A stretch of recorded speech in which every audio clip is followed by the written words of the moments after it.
తాగడానికి తిరగడానికి పనుకు పోవటం లే, వాళ్ళని కంట్రోల్ చేసేవాళ్ళే లేదు. మేము చేస్తున్నాం ముసలిళ్ళం పని చేసి మేము బతికించాల్సి వస్తుంది వాళ్ళని.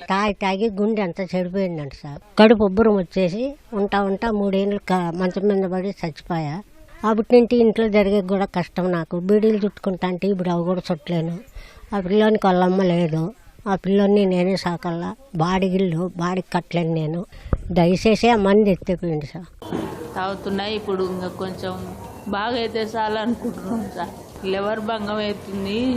34 లక్షలు కావాలంటే ఆడదేవాలో సార్. అదో ఆడపడిపోదామంటే ఆడపడిపోదాం అనిపిస్తుంది. ఏందో మా పరిస్థితులు మాకే అర్థం కావు సార్. లేదంటే సార్ పెద్దోళ్ళు తాగుతుండ్రి 80 ఏళ్ళు 100 ఏళ్ళు బతుకుతున్నారు వాళ్ళు. ఇప్పుడు 40-50 సంవత్సరాల్లో చనిపోవడం కారణం ఏంటి? కల్తీ మందు అమ్మడము, జనాలు చావడం. ఇదిగో నా బిడ్డ ఎంత పాటు పడ్డాడంటే చచ్చి బతికాడు. గంటకి ఏందో చిన్న బాటల్లో వచ్చేసినాయి ఇప్పుడు. అవి ఇదేనా మందు లేకుండా చేస్తానని మా బిడ్డల జీవితం దాడుకుంటున్నాడా? అదేనా జగనన్న పరిపాలన?